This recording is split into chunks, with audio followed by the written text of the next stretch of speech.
All right, so recently, Ahmad and I listed our top 4 dunkers in the league on Slam Instagram, right? And one of my 4 dunkers was this young man right here, Anthony Edwards, right? You see the Slam cover, okay? Available now. Now, we're going to talk about Anthony Edwards later in this episode, but I just wanted to address the fact that a fire cover has been released. Go cop on slamgoods.com. All right? But now, Ahmad, we got to talk about Team USA, bro. It has to happen. I don't want to, but we have a responsibility. We have to talk about Team USA. What's your thoughts, man? My thoughts is I'm not worried, but I'm a little worried at the same time. I think if you look at historically what Team USA has been about, this roster isn't kind of the roster that they normally go about with. If you look at this roster, they got too many guys that are pure scorers, pure hoopers. You look at Zach LaVine, Bradley Beal, Dame, Jason Tatum, Kevin Durant. They got guys that all specialize and do the same exact thing, which is scoring. That's their best attribute. But the problem is their second best attribute is so far below their first best attribute. So when you look at Team USA historically, you look at the Dream Team, you look at the 08 team. These were teams that had players on their roster that got after it defensively. And this is why I say the USA basketball has kind of lost its way. USA basketball has always been about defense, turning defense into offense, suffocating opposing teams on the defensive side of the ball. Whereas at shot contests, loose ball recoveries, deflections, steals, getting out on the fast break transition, running and gunning, highlight dunks, alley-oops, that's what Team USA is about. And then you look at the Dream Team, Michael Jordan, elite scorer, elite defender. You look at the 08 team, LeBron James, elite athleticism was his best attribute, then defense is a tier below. Kobe Bryant, best attribute scoring, defense is a tier below. Dwayne Wade, best attribute slashing ability, defense is a tier below. Chris Paul, best attribute passing, defense is a tier below. Dwight Howard, best attribute athleticism, defense is a tier below. And that's what this US team is missing. They don't have guys, especially their wings and guard players that are really two-way great players and can get after on the defensive side of the court. And that's what this US team is missing. So that's my biggest takeaway so far. Yeah, and I'm going to throw another name, OG name for you too, is Scottie Pippen. You know, I mean, two-way player as well. But, I mean, it's scary, man. I know you're saying, you know, it's not time to panic just yet. And, hey, man, 2 straight L's. You know what I'm saying? And I'm not even talking about the opponent. At the end of the day, teams are talented. I know that. But the offensive firepower that Team USA has, bro, I'm sorry, man. I not only do I need dubs, I need 30-point dubs. And like I said, I get it. The international competition, even guys on the other teams that play in the NBA step their game up when they play for the country. I'm with all that. But, bro, we running out there with KD. We running out there with Bradley Beal. We running out there with Damian Lillard. Like, it's not mids. It's not mids. These are the top of the top elite players. And again, like I said, I'm not going to sit here and say it's time to panic. I'm not sitting here saying that we're not about to win no thing, all that. But listen, if we're going to be considered the best team in the world, right? When we talk about the NBA, right, you can argue that there's certain teams and players and we go back and forth, but ain't too many people, bro, that's going to debate whether or not Team USA is the best team on paper. So my thing is, you just got to get it done. You know what I'm saying? And you brought up a good point, too, how we need defense. One guy, I think, is definitely going to help them. And remember now, they're missing, 3 guys? You know, you got Chris Book, and Drew Holiday. Drew Holiday, yeah. 2 guys that can get after defensively. Yeah, I think the guy they're going to need and a lot is Drew. Now, obviously, again, we know what Book and Chris bring to the table when it comes to scoring. But, you know, I don't really think they need another score. And it never hurts to have another score. Don't get me wrong. But defensively, perimeter, bro, Patty Mills was working, bro. Love Patty. Yeah. But he was working. And, you know, it's just something to think about. Yeah, it's something to think about. But like you said, the problem is they got too many guys that specialize and do the exact same thing. And if they're not gonna run and gun, if they're not gonna get after defensive, they're gonna play this half court style. You take turns, go KD, you go Jason Tatum, you go Dame. If they're gonna play it that way, then you gotta have a guy on your starting like top 6, top 7, and probably starting 5 that specializes in their second best attribute, not just being, first best attribute being scoring, but second best attribute probably being playmaking. That's why they could have used a James Harden. That's why they could have used a guy who should be the starting point guard for this USA roster in Trae Young, a guy that can set up others and also can create his own shot, but also can facilitate and get others involved. That's what they're missing. If you're going to play this half-court style game and run sets, like Greg Popovich is drawing up sets every time they come on the offensive side of the floor. If you're going to play that way, then you got to have the personnel and you got to have a guy that can really set up those other guys around them to get easy points. And they don't have that. Like, that's what I'm saying. All these guys are elite scorers. Their second best attribute, when you look at Bradley Beal, Kevin Durant, Zach LaVine, Dame, like Kevin Durant is scoring, but what is their second best attribute? You know what I'm saying? Like James Harden's second best attribute is his passing, playmaking ability. Chris Paul, playmaking ability. Trae Young, playmaking ability. So it's just kind of like this roster is very, very weird. They got too many guys to do the same thing. And it's just, I don't know, like Drew Holiday is not a traditional point guard. So it's just, he's a combo guard. So he's going to help defensively, but like who's going to set up guys and get guys going? And I get it. You talk about firepower, but everybody loves pure hoopers. Everybody loves guys who can between the legs, crossovers, all these great things. But they forget that basketball, even though the number one most important thing is putting the ball in the hoop, basketball, you still got to have roles and you still got to build a team around these pure scorers. And right now, they're just a bunch of pure scorers on the same team. Yeah, you need someone that can really facilitate. But I'm going to give you 3 guys. I mean, you talked about the facilitating piece, right? You got Trae, James Harden. I can name 3 guys where I think of just 2, who can play both sides of the ball, right? It would have been nice to see Jimmy on this team. It would have been nice to see Paul George on this team. Yeah. It would have been nice to see Kawhi. Obviously, I know he's injured right now, but just the idea of like you got guys who can score and lock up. You get a facilitator on that team as well as someone who can play defense. Because again, that game, bro, against Australia at least was just defense was needed. Like it was, what I'm saying? You put the ball in the hoop and all that, like you said, that's the most important part of the game, but you got to defend. You got to defend, and it's crazy too. Like you think of like certain teams in the NBA that have just been able to score and just don't really play defense, but it ends up working out because they can score so well. But for whatever reason, facts. And for whatever reason, man, the defense side of the ball is, just not evident here. And it ain't time to hit the panic button just yet. Yeah, but too much talent. A man, A. That's That's all I'm gonna say. Is but a question I have for you too, and I like to pose these type of questions is, how much effect does Team USA in Olympic play have on a player's overall legacy? Let me tell you something. It's gonna be a problem if Kevin Durant, I'm gonna be honest. And his, most people want to say he's the best player in the world. And he's always been top 2 to me. Whether you think he's the best player in the world this year or not, I think he kind of probably proved that he's taken that leap over LeBron, even though LeBron wasn't healthy. But it's going to be a problem if Kevin Durant, I'm looking at Kevin Durant, I'm looking at Dame. If they don't get it done and they don't win gold, it's going to be a problem. It's not going to be like their legacy is tarnished or anything. I would never say nothing like that. That's crazy. But it's going to be I'm gonna be looking at them a little different. Like, like Kevin Durant, like you supposed to be the best player in the world. Like you can't go out and not, get gold. You know what I'm saying? It's just like, Dame, you supposed to be who you supposed to be. You top 2 point guard in the world to some people. Like you got to go out and be better. And it's just like the FIBA style is smaller courts. It's more physical. The refs not calling NBA fouls. They letting guys play. It's, what's up? It's like, what's up? And these guys are talented. Like I said, they have too much talent on this team to really, like, I'm concerned, but not really. They have too much talent on this team not to figure it out. So I expect them to win gold. But like you said, it's not just good enough to kind of like skate by and win gold and like you beating teams by 5 points and 4 points. We need blowouts, beatdowns. Yeah, I said 30-point dubs.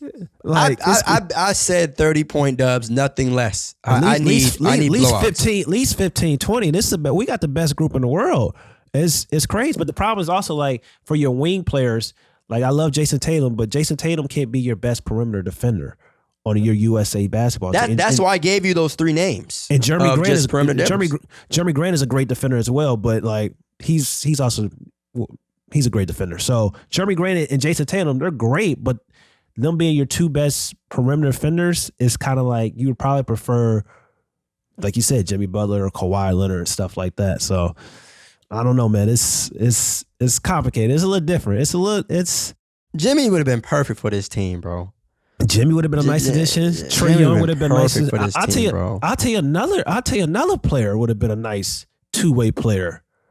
Lonzo Ball, a guy that can facilitate, a guy that can defend, hit open threes, hit open shots. Especially when you got guys like, no disrespect, but Kevin Love being on the roster. It's just like Kevin Love ain't really played basketball in a few years. If we keep it on 100, and he's on the roster, it's kind of like he's kind of taking up space. And Jeremy Grant is great. He had his this breakout season as well. He's a great perimeter defender. But we probably would have preferred to have a guy like you said, Jimmy Butler on that team. So it's I don't know. It's concerning, but it's not concerning. But it's like we're gonna find out. We're gonna find out. My thing is the fact that it's back-to-back games. You know what I'm saying? Like, obviously, the game's been close, but back-to-back? Yeah. Come on. Come on. But you know what, though? Look, to switch gears just slightly, right, and shift it from Team USA, whenever we talk about international play, right, one of the greatest international players on the planet, hell, at this point, to ever play, to be honest with you, is Giannis. Right? Yeah. One of the best international players ever. One of the best international players ever. Shout out to Giannis. Can you tell me what's happening right now in the 2021 NBA Finals? It's 2-1. But I need your opinion on what's happening right now in these finals. What's happening right now is that the Phoenix Suns protected their home court, and the Bucks had to come out and win Game 3 as they did, and now they got to come out and protect their home court again. And if I'm the Phoenix Suns, I think you want to come out and play hard in this next upcoming game, because I don't think you want this series to go the distance. The longer this series goes to distance, the more nervous I get for the Phoenix Suns to win it all. Like, I picked the Bucks in 7. And the reason why I picked the Bucks in 7, because I thought they had the better team. And I also thought that you got the best player that's left in the playoffs, and that's Giannis Antetokounmpo.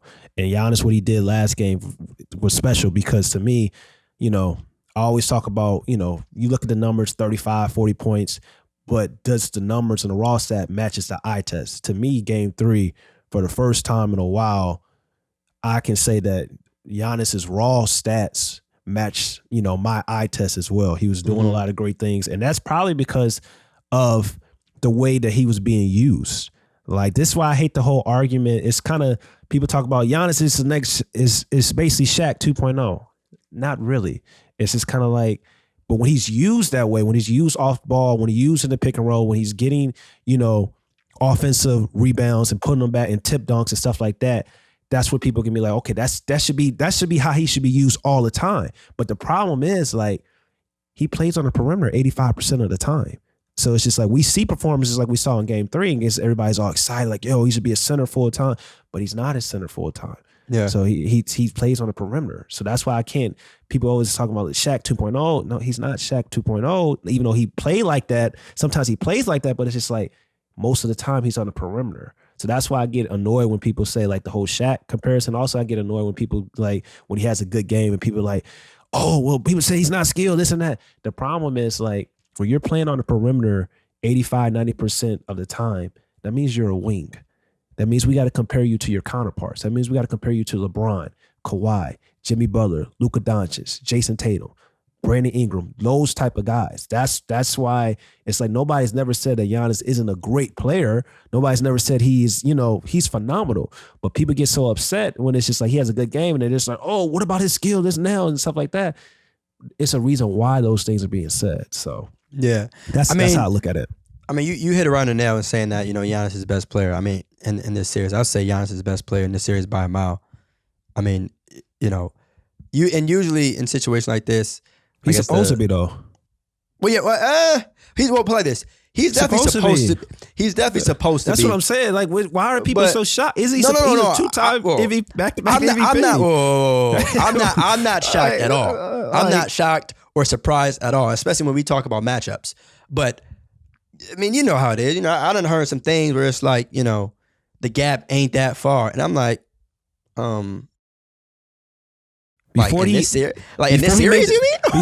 before they made the final, that's what I said when they were playing the Hawks. I was just like, this is Giannis' best opportunity to win a championship. He's the best player left in the postseason before they even made the finals. So it was like you had the Clippers, you had the Suns, you had the Hawks, you had the Bucks. It's just like this is Giannis' finals to lose. So who needs this finals to win more? Milwaukee or Phoenix? Well, Chris Paul, for a legacy standpoint, this would be the finishing touch on his legacy, you know. And if he wins this finals, I'm gonna say something that I've been waiting to say for a while, ahead. but it's good. No, I'm not gonna say it now. He gotta win the finals first. No. Oh, God. He gotta win the finals first. I gotta win the finals first. But just know what's getting said is getting said. You're saying if Chris Paul wins, you got some heat. Oh yeah, it's official. Oh, that's not a hard prediction. It's official. I got a feeling like I know what you're gonna say. You know what? Yeah. I'm not like you. I'm not gonna pump fake. If I had to guess, you probably gonna say what? Chris Paul is top 3-point guard of all time. I know you're not gonna get crazy and get any higher than that. But I mean that won't be a. That's not what I'm saying.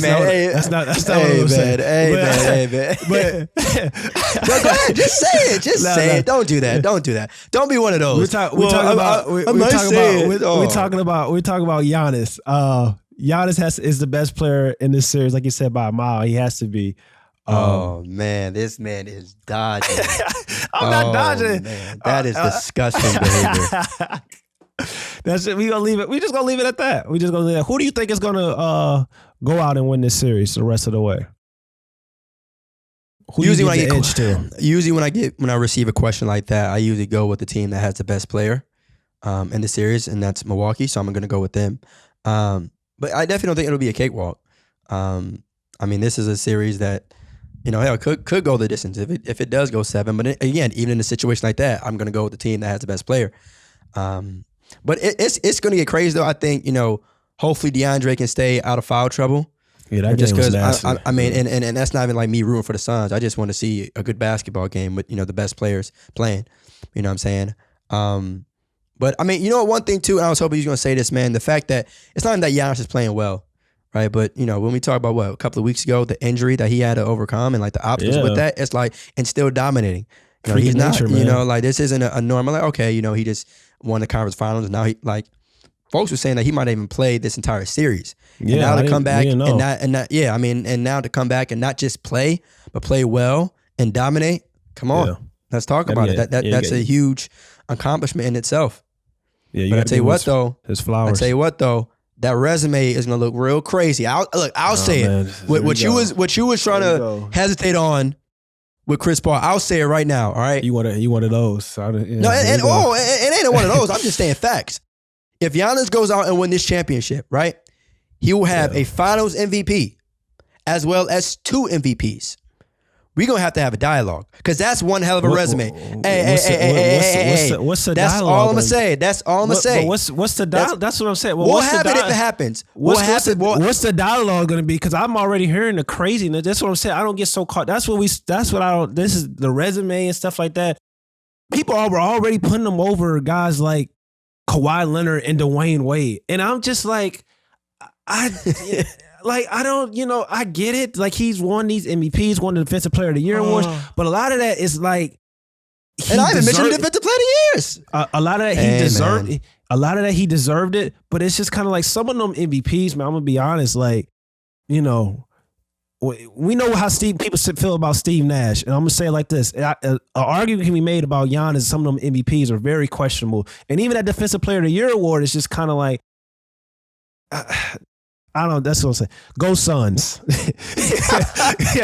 Go Suns. Man. I'm not trying to hear the nonsense. And this is why I get so upset because it's just like Giannis is a media darling. Like he can't do no wrong. You can't say nothing bad about him.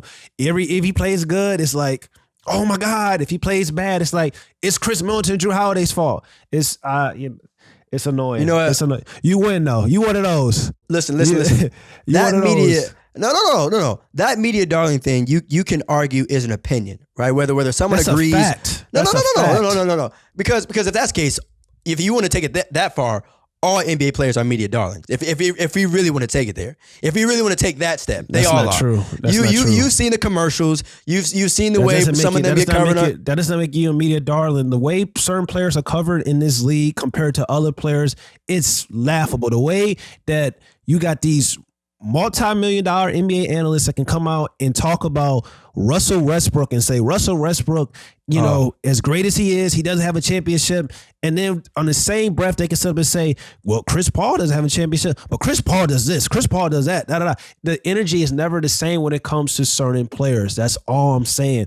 It's favoritism when it comes to certain players in the media, and it's people that get scorned when it comes to other players in the media. That's just a fact, man. I can list out several names. We could talk about historically. We could talk about Allen Iverson. We could talk about Kobe Bryant. We could talk about Russell Westbrook. We could talk about a lot of guys, man. We can even talk about Kevin Durant. So it's just kind of like, it's always a difference. And you talk about Luka Doncic. Just look at the young players. Look at the way that people feel about Luka Doncic and the way they feel about Trae Young for years. It's just it took Trae Young going to his first playoffs to quiet some of the noise and be like, yo, I'm here, for people just to start giving him the respect. So it's just like, it's so much that goes on when it comes to the media and favoritism. But you know what though? You mentioned a good point, but that's what it takes sometimes. Once you win, all that other stuff gets eliminated. And that's exactly what I said. That's exactly what I said. Man. The whole idea of media darling stuff, that's all opinion, right? You can say, okay, certain analysts talk. I don't care about that. The fact of the matter is, right, if Giannis wins, it is a fact that he has a ring. It's a fact. And his resume is going to look nice. His resume is going to look solid. But for people that are going to come out and spill this nonsense, what I'm about to say, people have already been started talking about, if Giannis wins a ring, he's a top 15, top 20 player of all time. Just because he got some awards, it's just like, no, it's just like, that's not the case. That's why I don't get so caught up in like the rings and the resume and stuff like that. Because even if you look at Chris Paul to me is already a top 3 point guard ever. So it's just kind of like people. But I just realized you just said that if Chris Paul wins this ring, you're going to have something to say. Because it's certain players who's getting rings helps them a little more because of their skill set, their all around game, because they're so developed in everything. So it's just like when a player like Chris Paul gets a ring, who has no flaws, no weaknesses in his game, has nothing that you can really say, the only thing he's missing is a ring. It's a big difference compared to a guy who may get a ring, but it's so much other things that goes beyond like him just winning a ring that he still has to work on for his overall game. That's what I'm saying. When your game is fully developed and then you add a ring and nobody can say anything about they can't question anything on the offense, the defensive side, your IQ, your playmaking ability, then you get a championship as well. It's something different. Perfect example. Once James Harden wins a ring, what are people going to really say? Because they can't say, it's hard to say stuff like it's the same with Carmelo Anthony. Once Carmelo Anthony wins a ring, if he gets a ring, what are people really going to say? Once Russell Westbrook wins a ring, it's just like, it's certain players, a ring does way more for their legacy compared to other players because of the slander, because of they have a well-rounded game. It's a give and take. You know what they're going to say? They're going to be saying the same exact thing that we're talking about Giannis for. Top 15, top 20. I'm telling you, bro. All it takes is you winning. No, Russell Westbrook wins a win. Nobody's saying top 15, top 20. Okay. Well, not him specifically, but just the idea that you start being put in a certain category now because you won a ring. You winning a ring changes everything. You winning a ring puts you in a different bracket of superstars, and that's just a fact. Carmelo Anthony winning the ring, his all-time rating is not getting higher. That's what I'm saying. It's different structure. It's different structure. I just gave you two. I just gave you two players right there. His all-time ranking is not getting higher. I mean, but you know what though? That's a conversation that has to happen when we list out like 30 players, because I can't just say yes or no to that without having the visuals of all the names. I mean, it's like we said before. If Dame gets added to the Knicks, does that change them? I can answer that because there's only 8 teams right in that conference. I can't sit here and say whether Melo moves up significantly without seeing the actual list. But trust, you getting a ring, especially when you don't have any at all yet, you getting a ring changes a lot.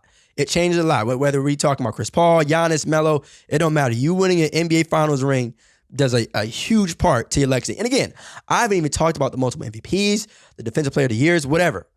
You get a ring at that age. Dialogue's gonna have to happen. Go Suns. Hey, Go Suns. Hey, I'm not mad at it, Brian. But look, you mentioned two young players, Luka and Trey, and we're getting ready to talk about another young player, Anthony Edwards. All right, the most recent #1 overall pick. All right, so we got my man Frankie pulling up and talk about him. All right. What's up, y'all? It's Theus McBee. Make sure you go follow No Pump Fakes on YouTube, Apple Podcasts, Spotify, and wherever you listen to your podcasts. All right, so we got my man's Frankie here, senior content producer here at Slam. But also, he wrote the cover story on Anthony Edwards. So like I said, make sure you go check it out on slamgoods.com. What's going on, Frankie, man? Welcome to the show, bro. Yes, sir. Thank you for having me, bro. I was wondering what my invite was, man. Of course. Oh, you only know it's a matter of time, man. And this is a perfect time to have you on. All right. Shout out to Ant Edwards, man. So the first question that we have for you is could you tell us one thing about the cover story that people should kind of know just about Anthony Edwards and who he is as a person? Man, there's so much, bro. There's so much there. I guess we can start, so it's funny, right? We do the actual cover story and the interview, but then, we drop the interview as a video, right, on YouTube. Yeah. And I think the one thing you realize right away when you watch the video is, and I was joking around with the team internally, like he's literally smiling for every single question we ask. Literally there's just a smile on his face for every single question, regardless of what the question was. The actual interview was like, whatever, 20 minutes or so. The video was like 7, but you will not see him not smile throughout the entire video. It's just so dope to see just how much he's enjoying himself, right? 19 years old still. Like, he reminded us a couple of times, like, I'm still 19. Like, I'm still trying to figure this out. Like, this is all still new to me. But to just see him, like, be so happy and just enjoying himself. Another dope thing was, like, the cover. I thought we were going to shoot it, like, in L.A. or Atlanta or something. Like, I flew into Minneapolis somehow, And this is, like, 5 weeks, 6 weeks after the season already ended that we did the shoot. So it was just so cool to see that, like, he's, like, really invested in the team, obviously, in the community. Like, he's getting a real, apartment, like, full time now.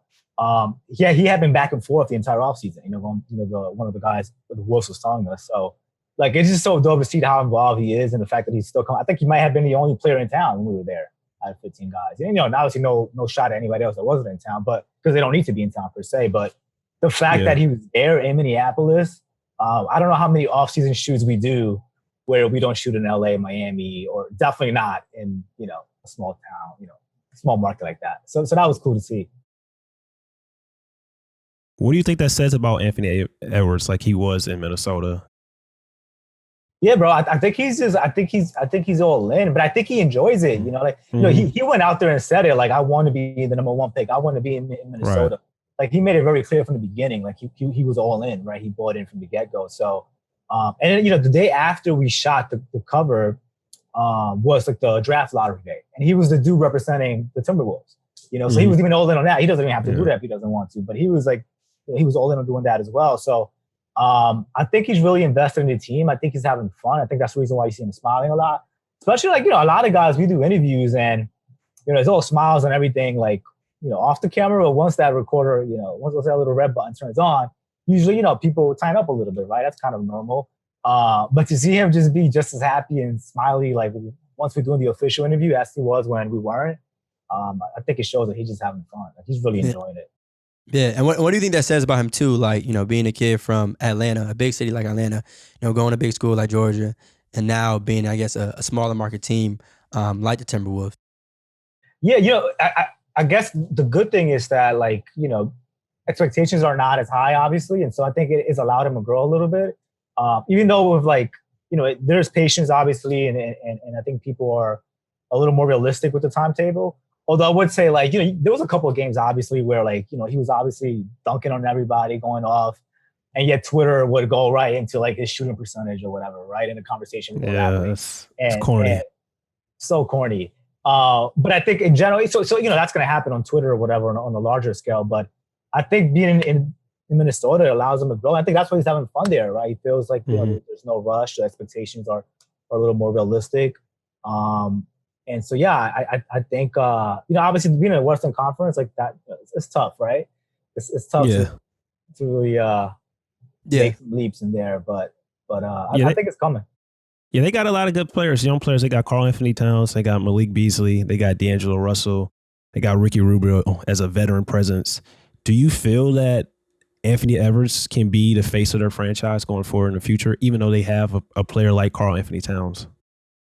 Yeah, right. That's such a tricky question because that's like Cat is already anywhere else, cornerstone of any franchise, right?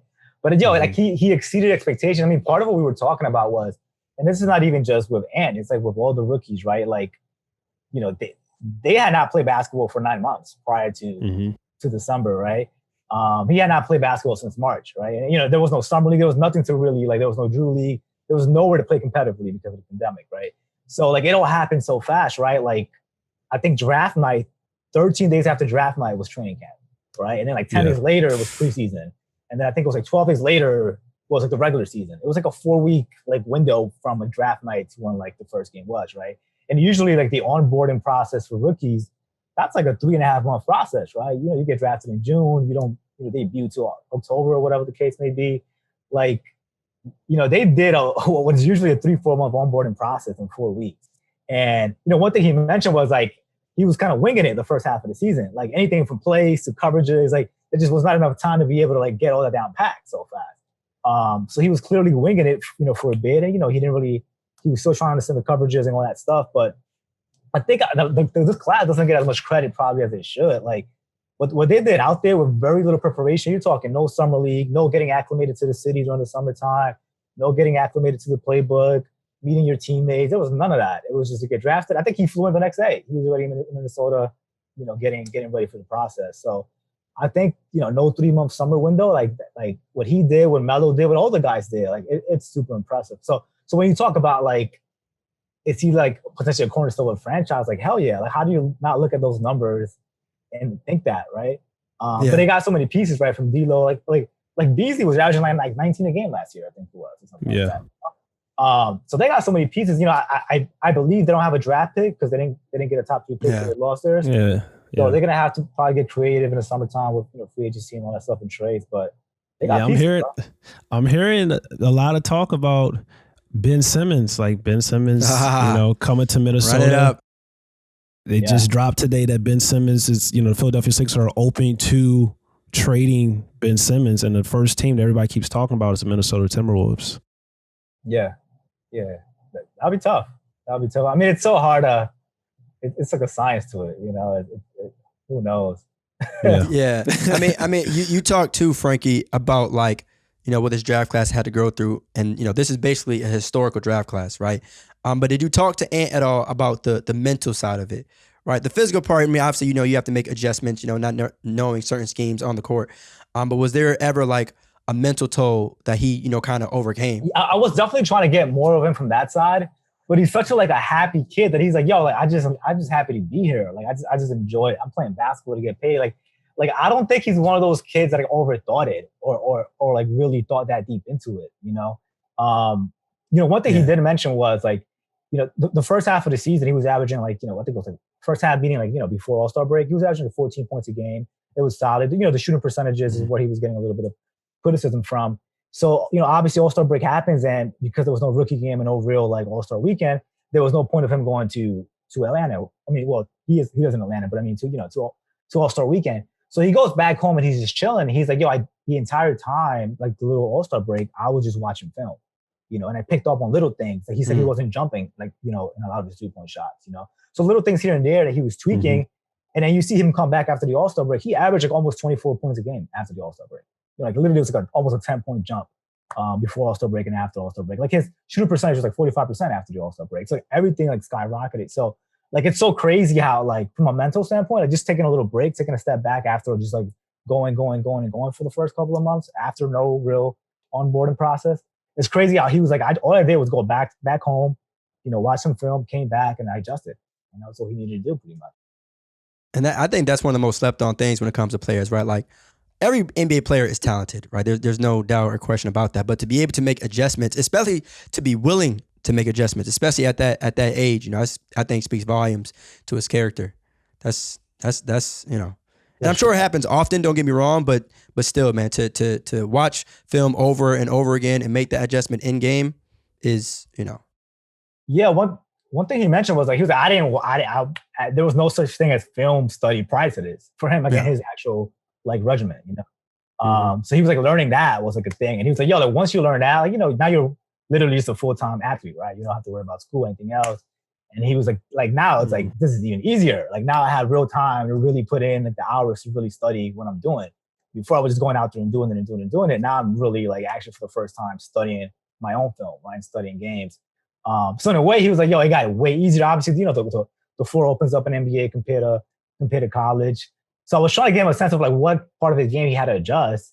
And he was kind of like, truthfully, it got easier. Like this is my full-time job. Like I got all hours of the day to do this before I had to like, manage it with other stuff. So I think that's the coolest part, just his confidence. Like, I don't think you will get him to say much about how like difficult the adjusting process was, any of that stuff. Like it was hard. He mentioned, he was pretty much kind of winging it the first half of the season. From a mental standpoint, he was like, it's basketball, man. Same thing. Did he talk to you about areas that he needs to improve on going forward in his career for like this offseason? Like sometimes guys in the offseason kind of focus on like certain things to try to hone their craft. Did he talk to you about that? For sure. So it's funny. I think the very first segment of the video, when we drop it, it's literally that question, right? And he goes, and it's what I said earlier, he goes, I'm 19 years old. Like I can literally get better at everything and anything. Like it's a clean slate from him, which is a cool thing to like have, a luxury to have at age 19, right? To be like, I'm this good already, but like literally anything I can get really good at. But he did mention his shooting percentage, and he's heard some, I guess, some talk regarding that part. But he's so young, man. Like he's still a teenager. It's crazy when you think about it, right? Yeah. Yeah, go ahead, dude. No, I was just gonna say, like, that's the craziest part. I think that people like either fail to acknowledge. It's like 19. You know what I'm saying? Like, what exactly were most people doing at the age of 19? And here we are talking about playing the actual NBA and to be able to handle yourself in a way where it's like, you're still respected among your peers. You know what I'm saying? Because I mean, being a number one pick isn't easy. Like you have all the talent in the world, because we've seen it before. Like guys sometimes don't really pan out, but to be able to overcome and just deal with the current situation that's in front of you, I think speaks, like I said, speaks volumes to who he is as a basketball player. Yeah, for sure. I think he became like the third youngest player in NBA history to like have a 40-point game, right? I think it was like KD, LeBron, and then him. He had one hell of a list. Yeah, 240. He dropped 42 twice. I think he had over 20 points 36 times, right? 36 over 30. He dropped 20 or more 36 times. The next rookie, number 2, was not even half of that. When it comes to points. And so, I mean, like the numbers are there, man. I mean, Minnesota definitely got a good one. That's for damn sure. He was the most NBA ready player coming into this season though, as a rookie though. If you talk to like the scouts and like just looking at his game, like he could have came straight out of high school. That's how lethal he was. Yeah. It's so weird, right? Sometimes like a player goes to college, and it's a different style of game, right? Especially like the exactly. SEC. A lot of times people are nitpicking like things here and there because the team is not performing, and he got a lot of that, I think, right? Like Georgia saying he can't shoot his but you know what though? Shot. Playoffs 2022, right? Playoffs 2022. Fact. Oh, he mentions that. He mentioned also like talking about playoffs. He was like, him, D'Lo, and Kat have like a little group chat, right? What's going on and talking, and he said playoffs is like the one thing they're constantly talking about for next season, like that. That's a in their minds an attainable goal. Obviously in the Western Conference, that's a lot, right? That's tough. But it's cool to see that like he's like, forget the individual achievements, like that's what we talk about. Oh no, yeah. We just want to talk to you about like Anthony Edwards' adjustment. Like the first 17 games of the season, he was coming off the bench, and then he becomes a unanimous all-rookie first-team member. Could you talk about like his overall character and ability when it comes to just remaining locked in throughout the regular season, whether that was coming off the bench or starting? Yeah, one thing we talked about also was, there was obviously a lot of injuries that the Wolves were dealing with last season. And so like his role it was kind of like forming as it went, right, as the season went. And one thing he talks about, one was he was saying, he mentions, and I don't think you mentioned Ricky Rubio. Like he said, Ricky Rubio was like the most impactful teammate he had all season. Mm-hmm. Like in terms of being constantly in his ear, obviously, veteran guard. And he mentioned how much, like, he mentions a story about how he struggled in OKC. Ant had a bad game in OKC. And then afterwards, and it checks out, it's so on brand. He's like smiling, talking to his friends on the phone, trying to, set up a little video game thing. And, Ricky comes up to him and he was like, man, I wish I had your confidence when I was your age. Because, Ricky, I guess, would get down on himself every time he had a bad game, especially that young as a rookie, 20 years old. And he was like, it's so crazy that like you just, you answer the next one so fast. Like you have so much confidence that you turn the page quickly. You're ready to go for the next one. And he remembers that story and he's like, Ricky was constantly in his ear, just kind of telling him like things like that, which obviously helped boost his own confidence in terms of knowing that he's in the right path and doing it the right way. But yeah, a lot of guys went down. And so 17 games in, he finally gets in the starting lineup. They had a coaching change. So there's a lot of things from the business side that happens that a lot of rookies aren't even exposed to or don't know how to react to because they've never been in that position, right? Like guys who coach probably never got fired in the middle of the season, right? Your college coach probably not getting fired in the middle of the season. So even little things like that and dealing with that, he was like, it was all happening so fast. But speaking of, going back to the adjustment part, he did it. He made the proper adjustments. I think, like people always talk about like the year 2 leap and how important that is to really kind of like forecast players, where they're headed. Because, we've seen a lot of guys have like good rookie seasons and then like year 2, it's either flat or like, the line's not really going direction you think it should be going diagonally. So I think he's aware of that. I think he's aware of what the year 2 leap involves. But for him, when I was speaking to him about the year 2 leap, the one thing he mentioned was, the text thread for him and Kat and D'Lo. And he's like, the personal achievements and accolades, like that's all tied to, the success of the team, right? Like not to get into even like all the NBA rookie voting and all that stuff, right? But, and obviously I for the record, I didn't have a vote.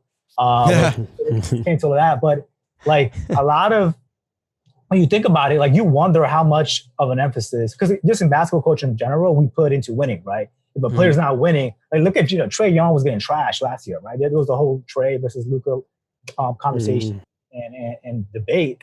And it was all about how Trae can't take his team into the playoffs. They can't win this, down, and third. Obviously, a coaching change, McMillan comes in, and how much that makes a difference, right?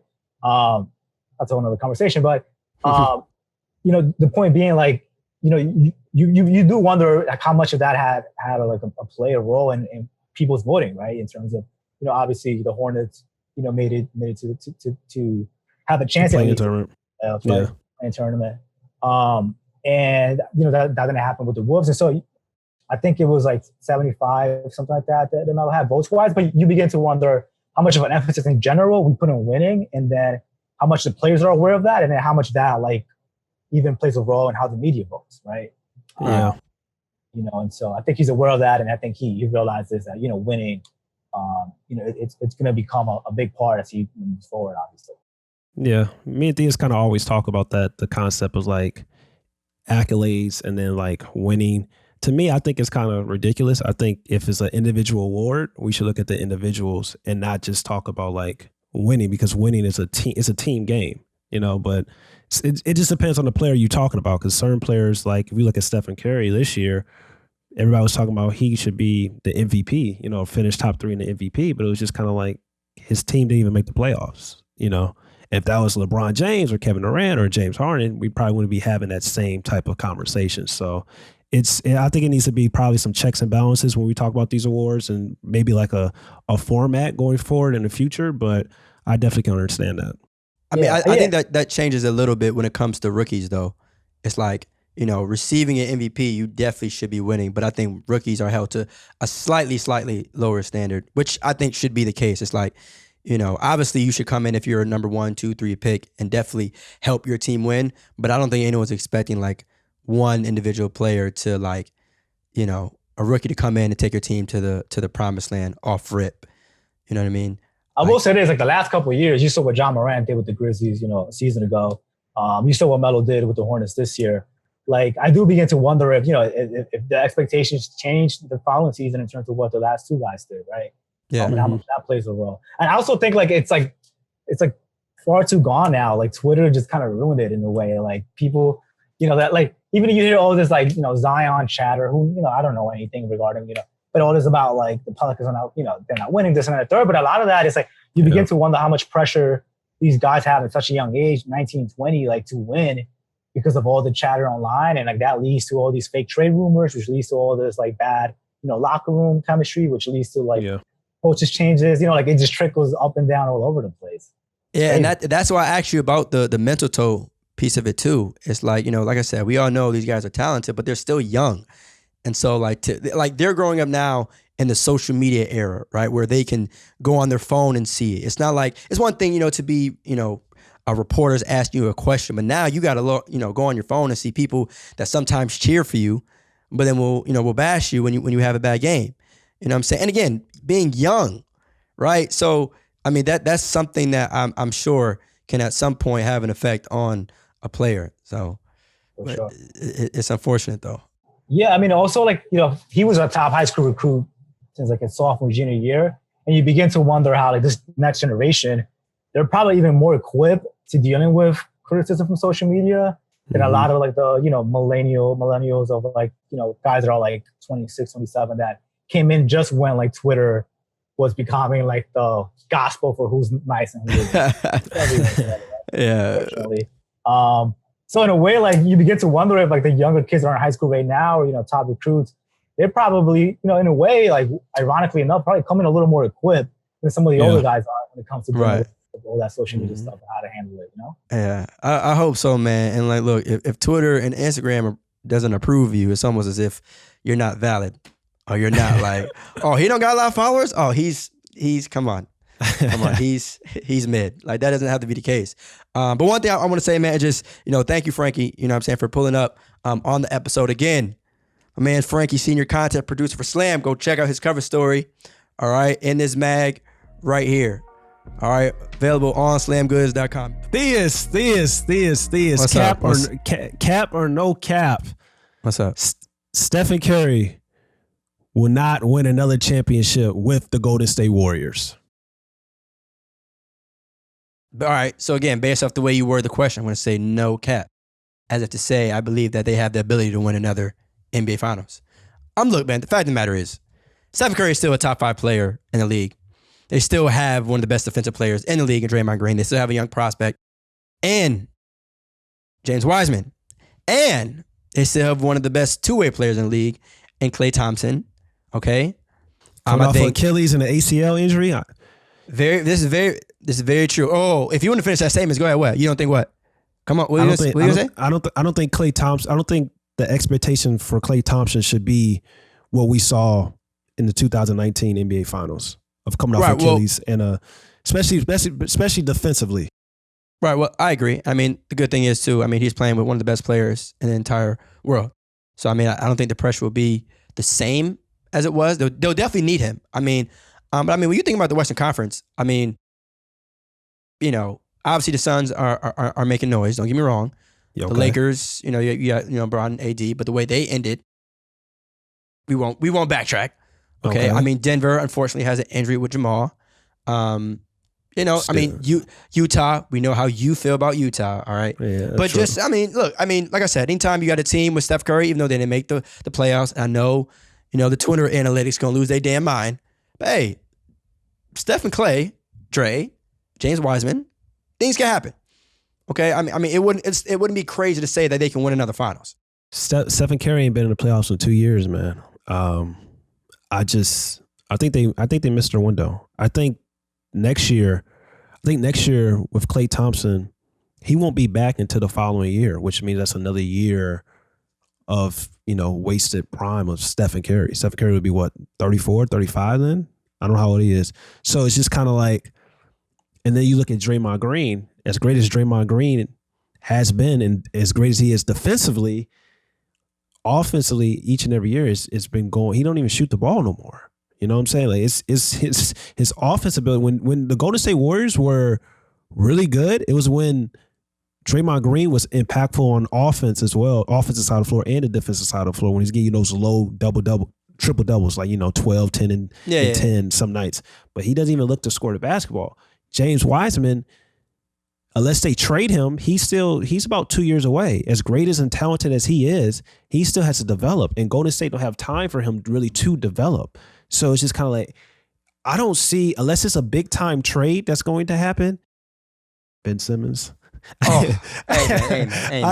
I don't know. I just don't see what the Golden State Warriors are going to do going forward in these next 2 to 3 years that we can really say that, you know what, they're going to be in the NBA Finals. I don't see them being the Lakers. I don't really see them being probably the Clippers. I think a healthy Utah Jazz team is, you know how I feel about the Jazz, but it's just I was like, gonna say, you throw positivity toward the Utah Jazz? It's today a holiday? A healthy Utah Jazz team can be a little difficult for the Golden State Warriors. I'll still probably pick the Golden State Warriors to beat them, but also Jamal Murray and Jokic and Denver Nuggets, like if they had a healthy roster, they probably would have went to the finals, in my opinion. So it's just kind of like, I don't know. I think the window of the Golden State Warriors has closed unless they get another player to go with Klay Thompson and Stephen Curry. Look, I'm just happy that you said that the Golden State Warriors window might be closing as opposed to Steph's window might be closing, because there is a huge difference. We don't know what he's going to do with that contract situation either. Right. And I mean, that's I hate the rumor stuff. I hate the rumor stuff and the trade machine stuff. But I did see a tweet the other day. I forgot who it was, so forgive me, y'all. But possible Dame to the Warriors, and that's not an agenda I'm running with. That's not me. I don't know anything. What is that going to do? I know. Well, I don't know about what's that going to do. What is that going to do? Had the worst defensive backcourt in NBA. What is that going to do? What is that going to do? It's so funny, and I'm glad you said it like that, because I think people, like, the thing is about Klay, like we always talk about, his shooting ability. It's defensive, go ahead. But his ability to guard other elite point guards, which allows Steph to kind of, focus on off-ball defense. We have to acknowledge that about Klay. I won't say that's his best attribute, because at the end of the day, feel me, man has a clip, right? It's like what we his slept on attribute is like, he allows Steph to play off ball defensively. It's kind of what we talked about in the Olympics right now. Team USA, they got a lot of guys whose best attribute is scoring, but then it's a big drop off with their second attribute. Like Klay Thompson would have been perfect for this Olympics team if he was healthy. Yeah. Shooting, scoring, but his second best attribute is really close defensively. You know what I'm saying? Yeah. And that's what I'm talking about with the Golden State Warriors. So that's what I'm saying. It's cap, what you're saying with the Golden State Warriors, because Klay Thompson, everybody thinks he's coming off an Achilles injury. He's coming off an ACL injury. I'm not worried about his scoring, because I know that he's going to be able to come off screens and still, let it fly. But defensively, that's where the Warriors are going to hurt, because you can't expect Klay Thompson coming off an ACL injury and Achilles injury to be the same defensively and go out and guard a Kyrie Irving, a Damian Lillard, Jamal Murray, a John Moran. And that's going to hurt. And that's going to hurt the Golden State Warriors. That's why they got a guy like Andrew Wiggins, who's a perfect piece, because he can take some of that stress off of Klay Thompson. I don't know how long he's going to be there, because he could, if a trade package comes, you never know what can happen with that situation. But they need another guy. They need a guy like a Ben Simmons. Ben Simmons would be the perfect, they got Golden State Warriors fans, Golden State Warriors community. Ben Simmons would be the perfect addition to the Golden State Warriors, because you have a guy that can defend 1 through 5 on the basketball court. You got a guy that can get Stephen Curry and Klay Thompson open looks, and it will be a big time upgrade over Draymond Green. And if you are, if you are the Philadelphia Sixers, you get the Golden State Warriors got 2 first-round draft. They got 2 lottery picks this year. If you get 2 lottery picks, James Wiseman, a future first-round pick, and then if you get back, I don't know, whoever they want to get back, maybe Draymond, maybe Andrew Wiggins, that would be something that you may want to consider. I'm going to leave it at that. That's the conclusion of this episode. Not because I agree or disagree with what you just saying, but I think I pretty much Heard it all. We're going to see our next episode. I'm out, yeah. It's your boy, AK Smith, also known as AK. Make sure you guys go follow No Pump Fakes wherever you get your podcasts.